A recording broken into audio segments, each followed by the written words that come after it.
하나님 말씀 봉독하겠습니다. 누가복음 23장 13절부터 25절입니다. 누가복음 23장 13절부터 25절.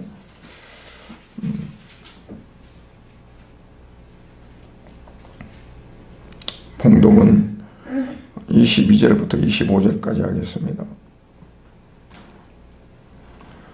빌라도가 세 번째 말하되 이 사람이 무슨 악한 일을 하였느냐? 나는 그에게서 죽일 죄를 찾지 못하였나니 때려서 놓으리라 하니 그들이 큰 소리로 재촉하여 십자가에 못 박기를 구하니 그들의 소리가 이긴지라.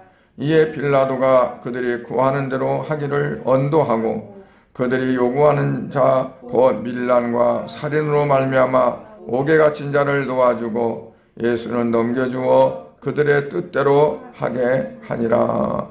아멘. 하나님 아버지, 은혜를 감사드립니다.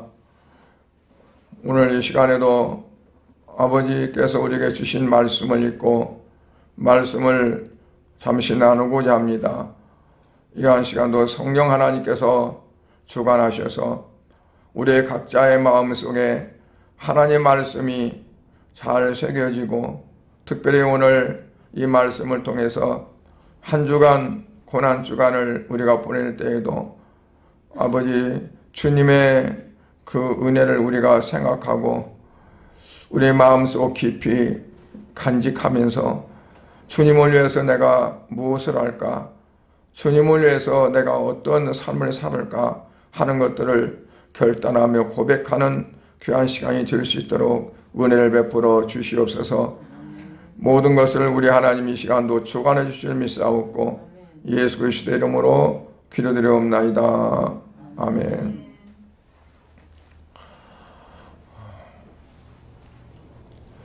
예수님께서 이 땅에 이제 오신 것은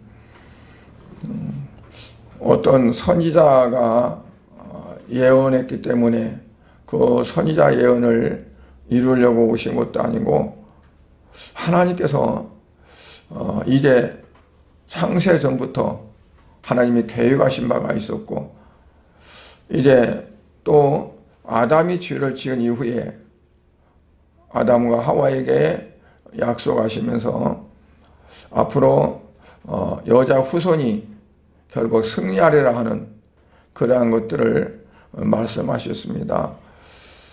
그러한 것들이 결국은 하나님의 영원한 뜻을 이루기 위함이고 그 뜻을 이루기 위해서 많은 과정들이 이제 오랜 역사를 통해서 이루어졌습니다. 갑자기 어느 시점에 이루어진 것이 아니라 수많은 어떠한 그러한 일들이 겪어지면서 결국 그 하나님의 뜻이 이제 실현되어진 거죠. 우리가 예배드릴 때마다 신앙을 고백합니다. 그 신앙의 고백은 암송하는 게 아니라 나의 신앙을 그대로 고백하는 것이 되기 때문에 신앙 고백이라고 합니다. 그 가운데서 보면 예수님께서 어떻게 이 땅에 오셔서 어떠한 삶을 마치셨는가, 그 목적은 어디에 있었는가 하는 것을 자세하게 말씀합니다. 그런데 그 가운데서 보면 예수님께서 빌라도에게 고난을 받으사 십자가에 못 박혀 죽으시고 빌라도에게 고난을 받았다라는 말씀을 이제 꼭 우리가 신앙 고백할 때마다 하게 됩니다. 그 빌라도는 이제 본디오 빌라도라고 그래요. 본디오 빌라도라고. 근데 원래는 이제 그 발음 자체가 폰테요 필라토노 이제 그래서 그를 이제 우리 성경에는 본디오 빌라도로 이렇게 표현을 합니다. 그런데 그 빌라도가 등장하게 된 것은 뭐냐면, 로마가 이스라엘을 점령하고 나서 그 로마가, 특별히 이스라엘은 하나님을 유일신으로 섬기는 그런 민족이기 때문에 다른 식민지보다는 다르게 그렇게 대우를 했습니다. 그래서 자치적으로 이제 마치 중앙정부가 있고 그 다음에 자치 행정부가 있는 것처럼 그런 식으로 했어요. 그래서 헤롯을 왕으로 세웠습니다. 그래서 헤롯 1세가 왕이 되어서 나라를 통치하다가 이제 세 아들에게 나라를 나눠서 물려줬어요. 그래서 그 왕들을 가리켜서 분봉왕이라고 합니다. 분봉왕.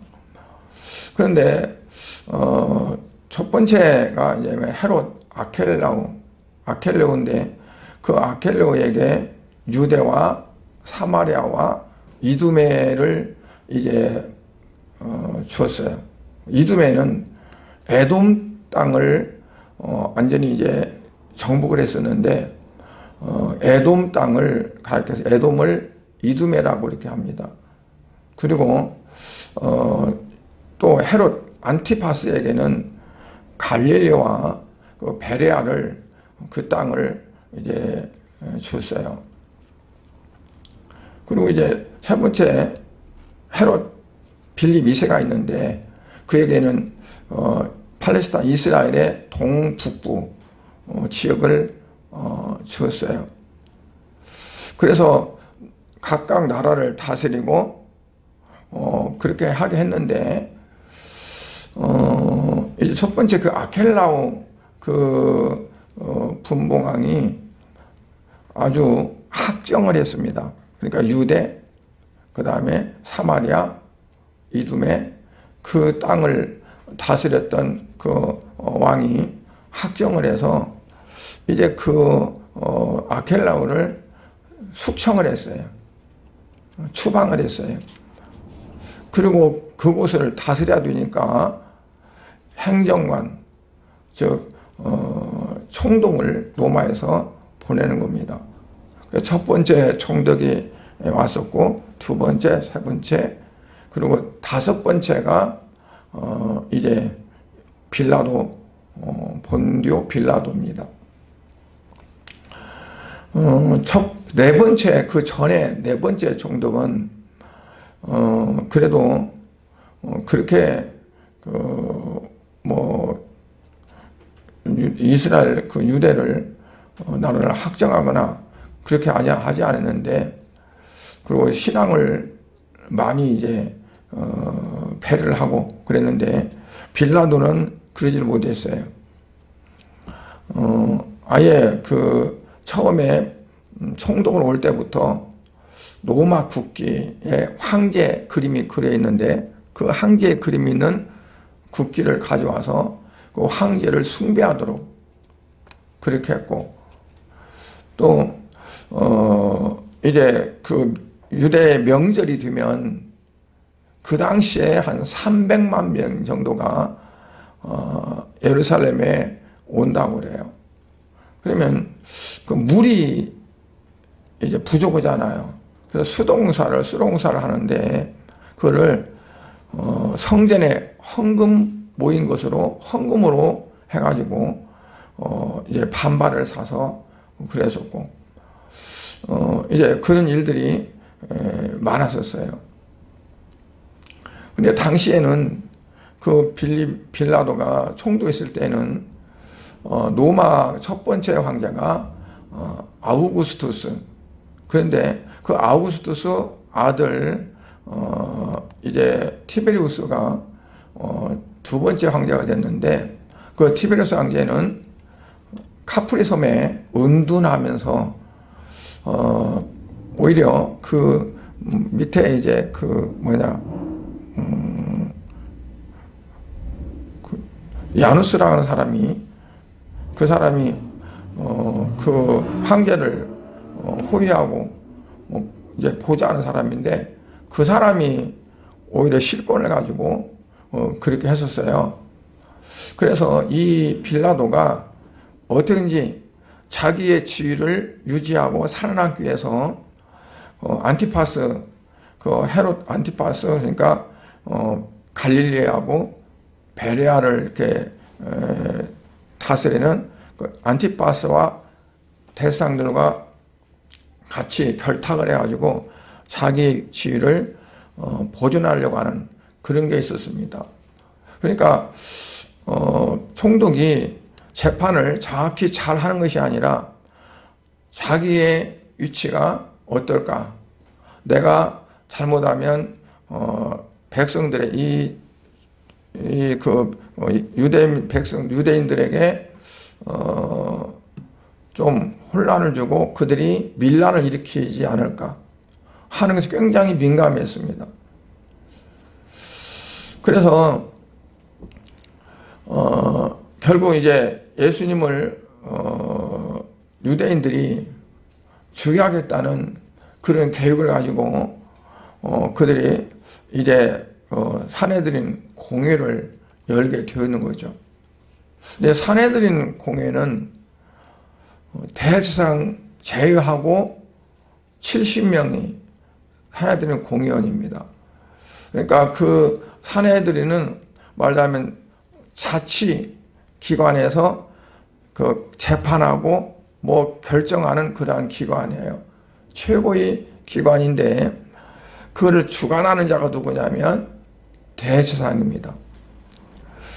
사실 원래 제사장은 애굽에서 이스라엘 백성이 나오면서 하나님께서 아론에게 그리고 그 자손들에게 제사장직을 수행하도록 했고, 그리고 그는 아무나 하는 것이 아니라 이제 반차를 쫓아서 대제사장이 되었었는데 로마에서 이제 그 이스라엘을 점령하고 그리고 그들이 그 나라를 이렇게 다스리면서 어떠냐면 그 대제사장을 임의로 세웠어요. 그러니까 그 빌라도 전임자인 그 총독은 이 대제사장직을 돈 받고 말하자면 팔았습니다. 그래서 안나스에게 이제 제사장직을 팔았고, 그리고 예수님 당시에 그 당시에 대제사장은 가야바입니다. 그러니까 안나스의 사위가 바로 가야바죠. 근데 그 가야바가 요한복음 11장에 보면 이제 사람들이 웅성웅성합니다. 왜냐하면 나사로가 죽었다가 나흘 만에 예수님이 살렸잖아요. 그리고 예루살렘에 예수님 입성할 때 그들이 다 종려가지 나무 가지고 종려나무 가지가 나와서 막 흔들면서 호산나 호산나 외쳤어요. 아까 우리 찬송 부른 것처럼 호산나를 불렀는데 그 호산나는 뭐냐면 지금 우리를 구원해 주셔서 하는 거예요. 예수님을 환영하면서 우리를 구원해 달라는 거죠. 그러니까 나사로를 살리신 그 예수님, 5,000명이 넘는 자들을 보리떡 5개 물고기 2마리로 그들 먹였던 그 예수, 당신이 우리의 왕이 되어서 우리를 지금 구해달라는 거죠. 그랬는데 이 예수님이 예루살렘 입성해가지고 성전에 가가지고 성전에서 양을 팔고 비둘기 파는 사람들을 다 내쫓고 상을 엎고 돈 바꾸는 사람들 돈 상을 다 엎어버리고 성전을 치워 깨끗이 하면서 내 집은 만민의 기도하는 집이라, 하나님의 성전을 어떻게 강도의 소굴을 만드느냐 라고 하면서 노끈으로 채찍으로 때리면서 다 내쫓았죠. 그때 사람들이 이제 대상들이나 바리새인들이 하는 말이 뭐냐면 이대로 뒀다가는 모든 사람들이 다 저 예수에게 넘어가고 예수를 쫓겠다. 그랬을 때 가야바가 뭐라고 했냐면 너희가 뭘 알지 못한도다. 그러면서 한 사람이 많은 사람을 위해서 죽음으로, 그리고 그래서 나라가 망하지 않게 되는 것이 너는 그걸 왜 생각하지 못하느냐 그랬어요. 근데 성경에 보면 뭐라고 하냐면 그 가야바가 한 말은 예수님께서 앞으로 어떻게 하시기 위해서 이 땅에 오셨는가 하는 것을 그가 말한 것이다 그랬어요. 가야바가 예언한 거 아닙니다. 그가 성령이 충만하게 예언한 것이 아니라 하나님이 이루실 일을 그 입을 통해서 말했다 그랬어요. 그런데 예수님이 이제 그 원수들, 그러니까 예수님을 죽이려고 하는 자들, 그들에게 붙들려 가지고 맨 처음 끌려간 곳이 어디냐면 안나스에게 끌려갔습니다. 안나스는 당시 제사장이 아닙니다. 대제사장이. 그 사위의 가야바가 대제사장이지. 그런데 안나스에게 끌려갔어요. 성경에 이제 그 연구하시는 분들 말에 들으면 뭐냐면 안나스가 실권을 가지고 있어서, 왜냐하면 대상이 자기 사위지만 장인인 안나스가 실권을 가지고 있어가지고 성전에서 장사하는 모든 것도 다 안나스의 그 식구들이라는 거죠.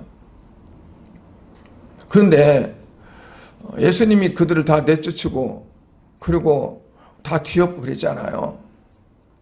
그래서 안나스의 그 권력에 의해서 예수님이 맨 먼저 불려간 곳이 안나스라고 이렇게 말을 하는 거죠. 그러니까 예수님이 보면 안나스에 갔다가 가야바에 왔다, 가야바 제사장에 왔다가 가야바 제사장이 이제 그 사내들은 공의를 소집해야 되는데 사내들은 공의를 그 저녁에 소집할 수가 없잖아요. 그래서 약식으로 신문을 하고, 왜 약식으로 신문하냐면 본 공의에 넘기려면 어떠한 이유가 있어야 되니까 그 어떠한 것들을 찾기 위해서 신문하고, 그러다가 결국에는 이제 사내들은 공의에서 이제 아무리 자치적인 어떤 것들을 주었지만 사형 선고는 할 수 있는 그러한 어떠한 권한이 없기 때문에 빌라도 총독에게 보내게 됩니다. 빌라도 총독에게 보내니까 오늘 본문에 보면 빌라도가 아무리 자기가 조사해봐도 죄가 없다는 거예요. 그러니까 이들은 자기들의 종교적인 것 가지고 하는 거고, 빌라도는 어떠냐면 종교적인 것과 그가 떠나서 죄를 졌냐 안 졌냐 하는 것을 보는 거죠. 그러니까 사내들은 거기에서는 공회에서는 예수님을 하나님을 모욕했다. 그러니까 이제 그들이 주장하는 건 뭐냐면 세 가지의 그러한 이제 예수님의 죄를 이제 덮어 씌우는 거죠. 백성들이 미혹했다는 것. 또 하나는 가이사 황제에게 세금 바치는 것을 바치지 말라 했다. 또 거짓쟁이들을 두 가지고 거짓말로 하는 겁니다. 그 다음에 세 번째는 자기가 왕이라고 그랬다. 스스로. 그래서 이 세 가지가 결국 이제 종교적인 죄를 지었다는 거죠. 그런데 무엇보다도 뭐냐면 자기가 하나님의 아들이라고 그러고, 그리고 하나님의 성전을 헐어라.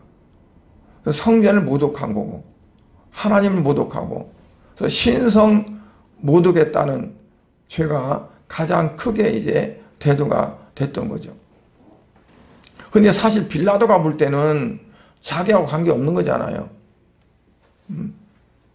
그러면 무죄 판결을 내야 돼요.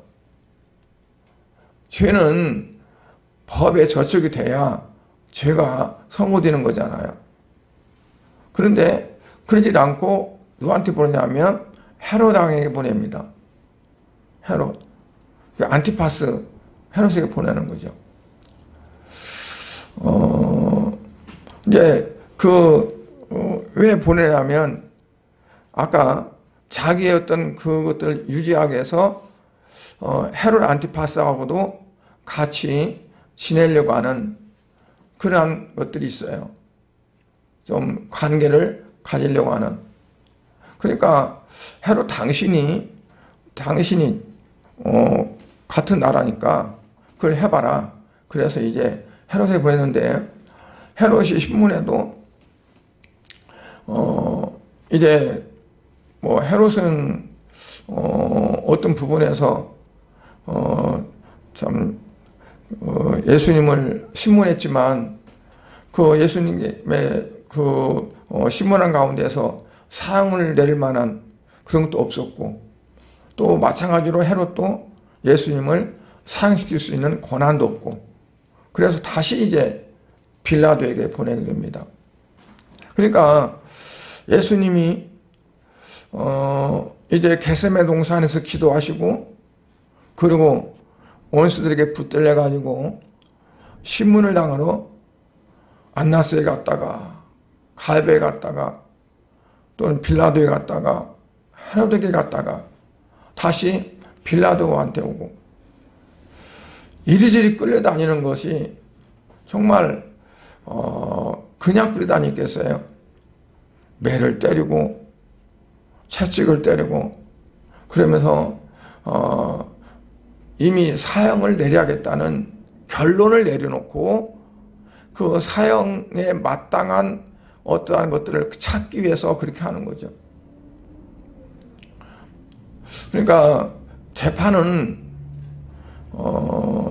죄가 있냐 없냐를 가려서 죄에 따라서 판결을 내리는 것이 원칙인데 예수님을 향한 재판은 그런 것이 아니었고 이미 사형을 내리겠다.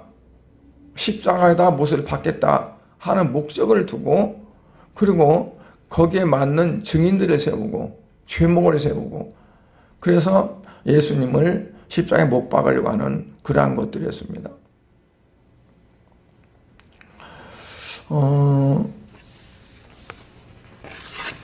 예수님의 그 6차례 신문 받은 것을 보면 요한복음 18장 14절부터 14절에 보면 예수님이 체포되어서 안나스에게 끌려갔다고 그랬어요. 이 안나스는 아까 말씀드린 대로 그 당시에 오히려 대상보다도 더 권력이 있는 사람이었어요.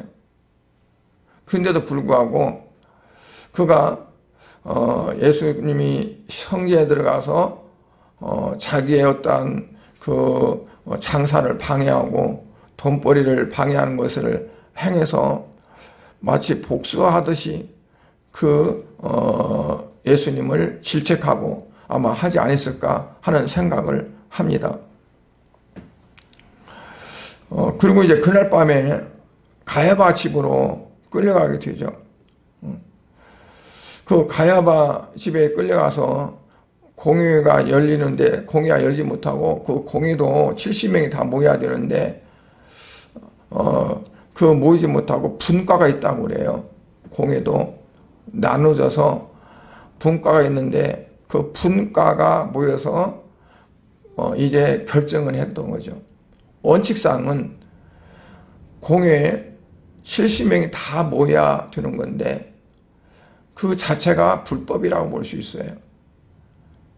그 몇 사람의 분과 가령 10명, 10명에서 20명 정도 그가 이제 하나의 분과인데 그들이 모여가지고 자기들이 입을 맞추고 자기들끼리 죄목을 짜서 예수님을 사형을 해야 된다 해가지고 총독에게 이제 올리는 거죠.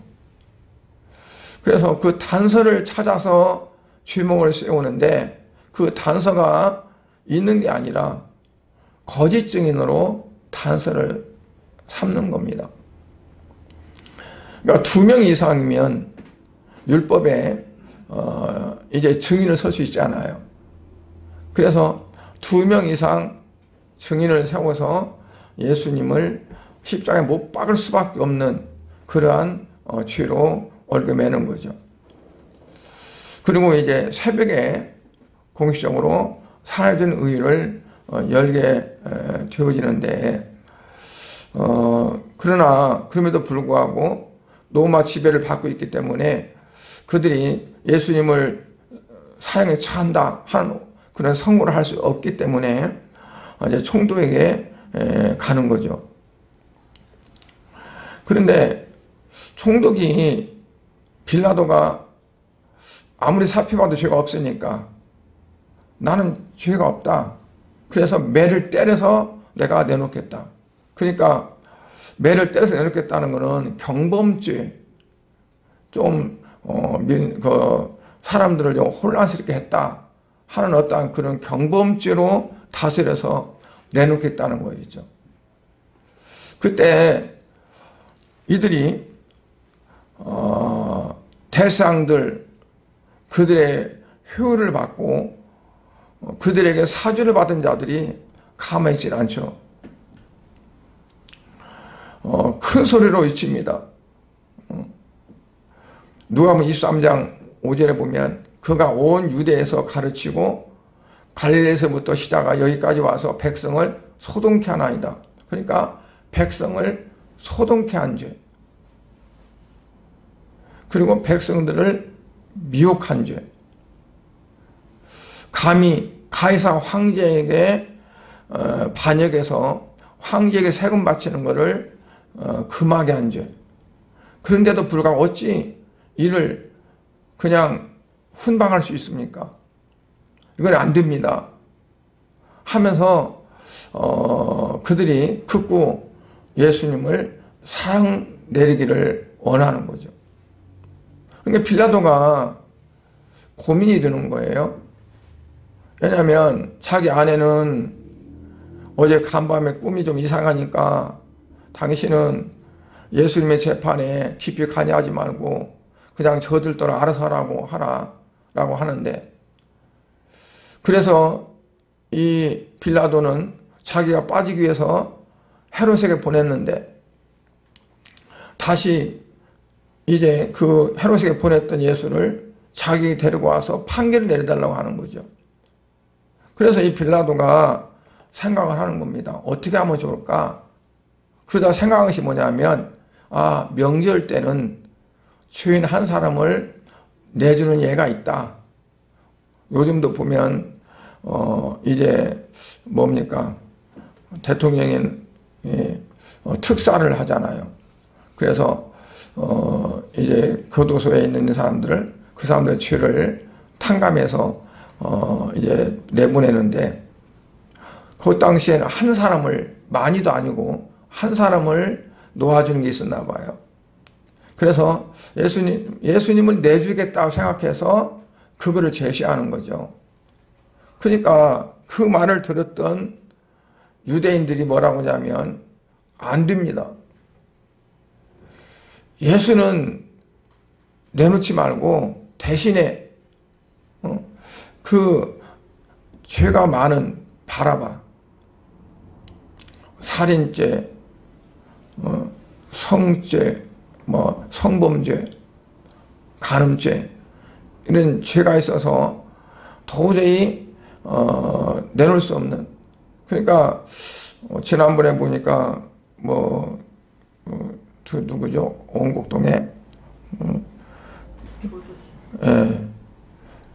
민간이 들어가가지고 이놈이 어떻게 우리 동네에 살 수 있느냐 그래가지고 갔다가 어떻게 하다 보면 때려가지고 이제 감옥에 들어간다 찐다. 나 그걸 잘 모르겠네요. 그러니까 그러한 성범죄에다가 또 강도죄에다가, 그런데 그 사람을 내놓으라는 얘기예요. 그 말은 무슨 말이냐면 예수님은 그 강도보다 더 악한 일을 졌다는 거죠. 강도와 십자가에 못 박혀 죽어야 될 강도를 살려주고 예수님을 이제 십자가에 못 박으라는 거죠. 그런데 그때 헤롯이 어떻게 됐을까요? 헤롯이 자기가 볼 때 내가 아무리 봐도 죄가 없다 그랬잖아요. 그래서 매를 때려서 훈방을 하겠다 그렇게 마음을 먹었잖아요. 그러면 자기가 그렇게 조사했고 그렇게 알아진 대로 해야 마땅해요. 그런데 순전히 뭐냐면 자기 안위 때문에 자기 지위를 지키기 위해서. 근데 나중에 보면 이 빌라도가 이제 사마리아 또 그 학정을 해서 로마에 소환해 가지고 데려갔는데 오락했는데 그가 자살했다는 얘기도 있고 아니면 뭐 했다는 얘기도 있고 그래요. 그러니까 결국은 뭐냐면 이 빌라도가 자기 지위를 자기 그 자리를 지키지를 못했어요. 결국은 그 총독직에서 물러나게 됐고 그리고 나중에 정상적인 결과에 따라 사는 것이 아니라 비참한 생애를 마치게 되는 거죠. 근데 이 빌라도가 그러한 자기 지위를 지키기 위해서 예수님을 십자가에 못 박으라고 내줬어요. 우리가 신앙 고백할 때마다 본디오 빌라도에게 고난을 받으사 십자가에 못 박혀 죽으시고, 그러니까 십자가에 못 박혀 죽인 자들은 따로 있는데 왜 빌라도에게 고난을 받았다고 합니까? 빌라도가 내줬으니까. 그러니까 우리가 이건 아닌데 하면서도 자기의 어떠한 육신적인 명예나 또 유익이나 그런 어떤 것들을 위해서 그냥 결단을 하지 못하고 내주는 그런 결과들이 많이 있을 수가 있습니다.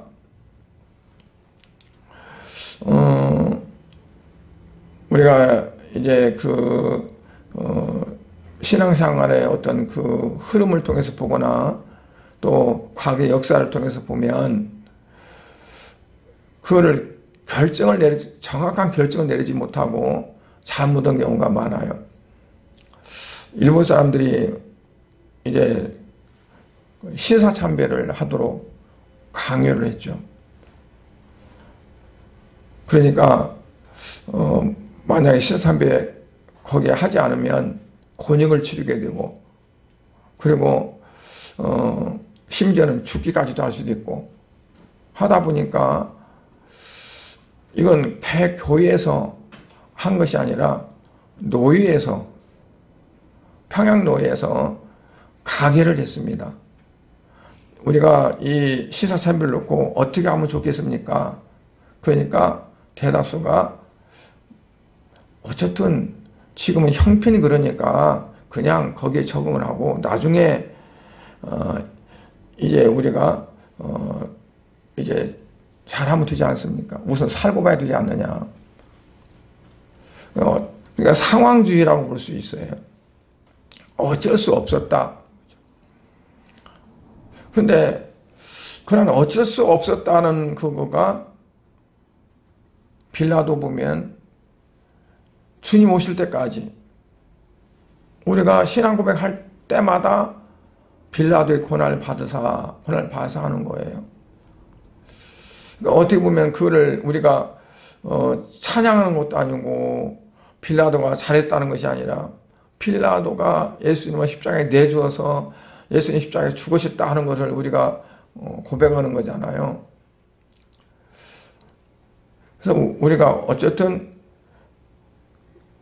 내가 지금 어떠한 경우가 닥칠지 모르지만 그러나 내 안위를 위해서 나의 믿음을 저버리고 나의 진실을 왜곡하는 그랑이 되면 결국에는 그런 결과를 가져온다는 것을 우리에게 이제 교훈으로 주고 있다고 봅니다. 예수님의 이제 고난 받으실 것들은 사실은 다 예언되었던 거예요. 하나님께서 미리 정하신 겁니다. 가룟 유다가 안 팔았어도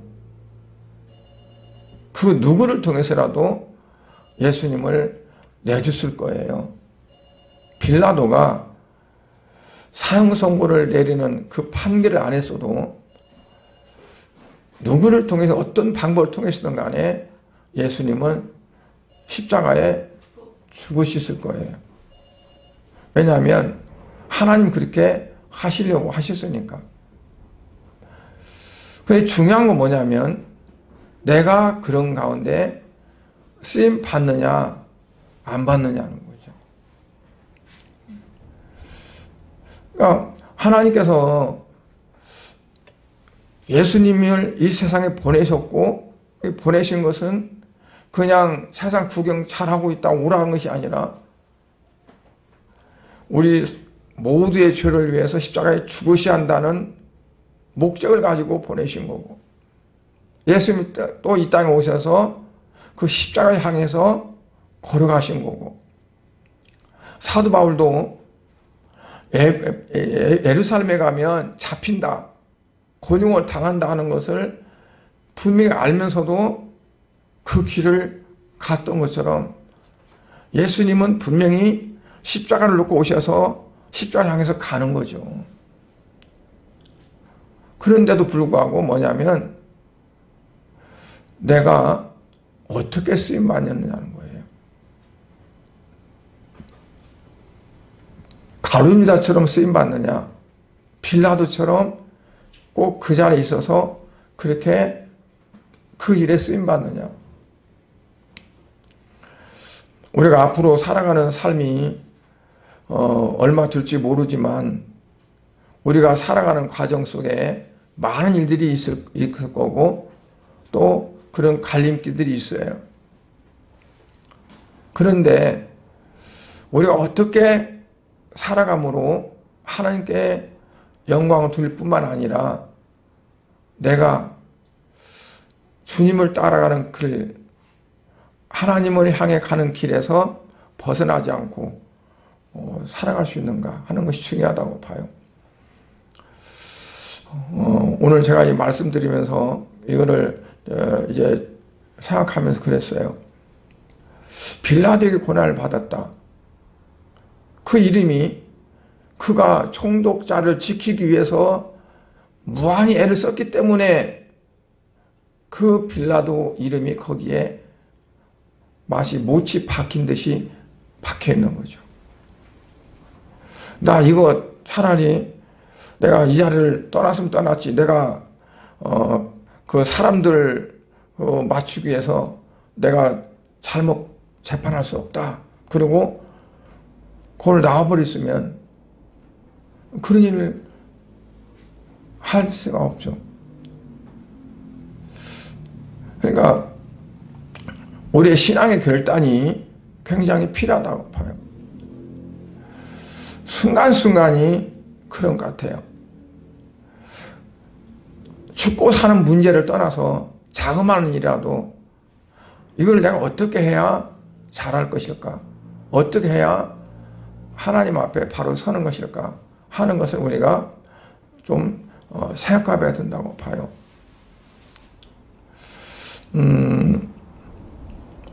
예수님이 십자가에 못 박히고 고난받을 것을 예언한 것들이 많이 있는데 특별히 마태복음 17장에 보면 이제 예수님이 변화산에서 받으신 이후에도 인자가 많은 고난을 받고 멸시를 당하리라 이렇게 말씀했고요.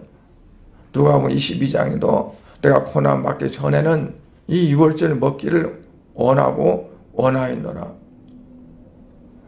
그러니까 예수님이 고난을 받으실 것을 이미 예고를 했고 그러니까 구약의 선지자들이 예고를 했고 예수님이 직접 오셔서 자기가 고난을 받을 것을 말씀했고 제자들에게는 수차례 십자가에서 내가 죽으리라고 하는 것을 말씀했어요. 마태복음 26장에 보면 최후의 만찬 자리에서도 떡을 가지고 축사하시면서 제자들에게 말씀하시기를 이거 받아 먹어라. 이 내 몸이다. 또 잔을 가지고 살해하시면서도 이걸 다 마시라. 이것은 죄의 사함을 얻으려고 많은 사람을 위해서 흘리는 나의 피다. 라고 예수님이 말씀하셨어요. 그러니까 어쨌든 예수님 오신 목적은 분명했어요. 그러나 차라리 그는 나지 않았으면 좋을 뻔했다 하는 그 말을 들은 가룟 유다는 비참한 결과를 가져왔어요. 또한 아까 말씀드린 빌라도도 자기 자리를 지키기 위해서 예수님을, 죄가 없는 예수님을 죄가 있다고 그렇게 판단해서 재판해서 십자가에 내줬지만, 그러나 결국은 그도 그 자리를 지키지 못하고 얼마 있다가 비참한 생애를 마쳤어요. 그러니까 우리가 이처럼 나중에 어떤 그분은 정말 끝까지 믿음 생활을 지키기 위해서 혼신을 다했다. 자기에게 유익이 될 만한 것이 있음에도 불구하고 그것들을 다 버리고 그리고 신앙을 택했다 하는 그러한 것들이 우리에게 있어야 되지 않을까 생각을 합니다. 그래서 근본 고난주간 한 주간은 특별히 빌라도에게 고난을 받으사 하는 말씀을 생각하면서 빌라도가 왜 예수님을 고난을 받게 했다고 하는가? 그가 자기의 그 진실을 속였기 때문에, 자기 안위를 위해서.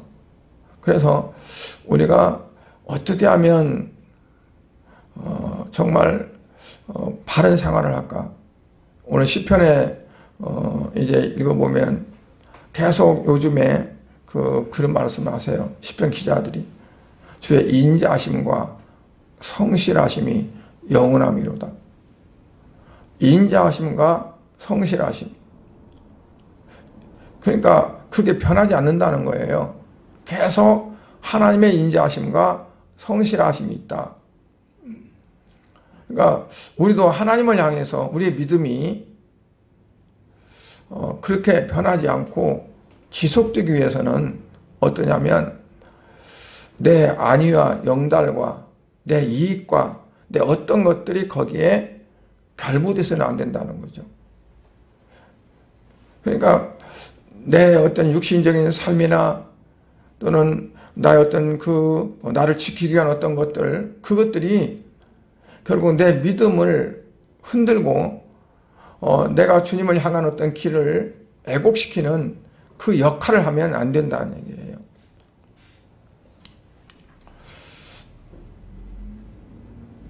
그래서 우리가 이 예수님이 우리를 위해서 십자가에 죽으셨다는 것 자체가 믿어진다는 것 자체가 어찌 보면 가장 큰 복이라고 볼 수 있습니다. 왜냐하면 그게 믿어진다는 것은 내가 구원받았다고 하는 증거이기 때문에 그렇습니다. 그래서 다른 말씀보다도 우리의 마음속에 정말 주님이 내 안에 이제 항상 계시고, 그리고 주님을 위해서 내가 살아야겠다는 그러한 신앙의 고백이 우리가 항상 있어야 하리라고 봐요. 오늘 이제 아침에 읽은 말씀 가운데 여호와를 찬송하라, 여호와를 칭송하라 그랬어요. 여호와를 찬송하고 여호와를 칭송한다. 그러니까 그 말씀을 이어서 또 다른 그 시편에 보면 뭐냐면 나의 모든 삶이 살아가는 모든 목적이 어디에 있느냐? 하나님을 찬송하기 위함이고 하나님을 칭송하기 위함이다. 즉 하나님을 가장 높이 세워서 모든 사람들 하여금 경외하고 그리고 그들이 하나님을 찬양하도록 하는 거다. 그러기 위해서는 뭐냐면 우리가 하나님을 자랑하고 예수 그리스도를 자랑해야 됩니다. 내 자랑, 나의 어떤 것 자랑하는 것은 자랑을 하고 정말 나의 가장 보배인 예수님은 자랑하지 못한다면 그건 잘못하는 거거든요. 가장 신앙생활 잘하는 사람이라면 저는 그렇게 생각하거든요. 예수님을 많이 자랑하는 사람이 신앙생활 잘한다. 그러니까 우리가 고난주간에도 특별히 주님을 우리 마음속에 더 깊이 사랑하면서 만나는 사람들에게 예수님을 한마디라도 자랑할 수 있고 내가 예수를 믿었더니 이렇다. 그럼 그게 자랑하는 거거든요. 나를 자랑하는 게 아니라 예수님 자랑하는 거잖아요. 그러한 삶이 우리에게 체질화가 되어지는 게 중요하다고 봐요. 내가 해야겠다 것이 아니라 나도 모르게 그냥 쑥 나오는 주님이 하셨다. 또 주께서 이렇게 하신다. 그리고 주님이 날마다 어떤 일을 행하시는 것을 우리가 내세우고 자랑할 수 있는 그게 필요하다고 봅니다. 다음 주일이 부활주일인데요. 돌아오는 주일이 부활주일은 우리가 어떻게 해야 될까요? 부활주일은 예수님이 사망을 이기시고 부활하셨다는 그 자체를 내 마음속에서부터 기뻐하고 그거를 밖으로 드러낼 수 있어야 되죠. 그래서 그게 자랑이 돼야 돼요. 베드로가 설교할 때 가장 크게 강조했던 설교는 뭐냐면 너희가 죽인 예수를 하나님이 살리셨도다. 너희가 죽인 예수를 하나님이 살리셨도다. 그러니까 예수님이 살으셨다는 것 자체가 가장 큰 액션이었어요. 우리도 항상 예수님께서 다시 사신 예수님 우리에게도 새 소망을 주시고 또 새 길을 열어주시고 또한 새로운 삶을 주신다는 그런 믿음을 갖고 한 주간도 그런 삶을 사시고 그리고 부활주일날 우리의 삶이 다시금 소생케 되어지고 부활하는 삶이 될 수 있기를 바랍니다. 기도하겠습니다. 하나님 아버지 은혜를 감사드립니다. 우리 예수님께서 이 땅에 오셔서 십자가를 향해 가시는 길이 고난이었고 참으로 많은 고초가 있었는데 끝내는 십자가의 죽으심으로 우리의 모든 죄를 사하여 주셨습니다. 그 길목에 서 있는 자들이 있습니다. 예수님은 십자가로 가도록 방향을 제시하고 거기에 동조를 하고 거기에 다리 역할을 하고 하는 그러한 길목에 있는 자들이 있습니다. 오늘 말씀에 빌라도도 그와 같은 사람이었습니다. 하나님, 물론 하나님의 뜻을 이루는 것이고 하나님의 영광을 위한 것이지만 그러나 내가 그와 같이 주님이 고난받는 일에 내가 길목이 되어지고 내가 다리가 되어지지 않기를 원합니다. 주님이 영광을 받으신 일이 되어지도록 은혜 베풀어 주시옵소서. 오늘 또 우리 성도들이 주님 앞에 나와 예배드립니다. 험한 세상을 살아갑니다. 아버지, 그때그때마다 우리 성도들을 통해서 예수님의 영광이 나타나게 하시고 성도들의 말을 한마디를 통해서 예수님이 표현되게 하시고 자랑되게 해주시옵시고 아버지, 우리 양문교회 모든 성도들 통해서 예수를 알지 못하는 믿지 않은 많은 사람들에게 예수님을 증거할 수 있는 그러한 역사가 이루어지도록 은혜 베풀어 주시옵소서. 아버지 하나님 감사드립니다. 우리에게도 오늘 이 시간 아버지 앞에 나와 예배할 수 있도록 건강을 주심을 감사합니다. 아버지여, 건강하지 못해서 나오지 못한 성도들도 하나님 이 시간 저들에게 강건함을 주시옵소서. 아버지, 병석에 있거나 또 몸이 약하거나 아버지 여러 가지 원인이 있어서 이 자리에 참여하지 못한 사랑하는 성도들이 있습니다. 하나님, 저들을 기억하셔서 사랑하는 성도들이 참으로 이제 많은 사람들이 하나님을 향해 가는 길목에 서서 이제 방향을 제시해 줄 수 있는 성도들이 되게 하시고, 그냥 사람들이 주님을 향해 갈 수 없는 이제 개울이 있을 때 다리 역할을 해서 갈 수 있도록 하는 아버지의 길목이 되어지도록 축복해 주시옵소서.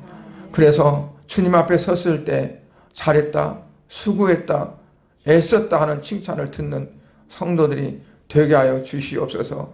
아버지 하나님, 우리의 모든 삶에 한 걸음 한 걸음이 그냥 있는 것이 아니라 주를 위해 있는 삶이 되게 하시고, 아버지여, 오늘 하루도 그냥 있는 것이 아니라 그냥 사는 것이 아니라 주를 위해서 사라지는 삶이 되어지도록 은혜 베풀어 주시옵소서. 이 모든 것을 주께서 주실 믿사옵고 예수 그리스도 이름으로 기도드리옵나이다. 아멘.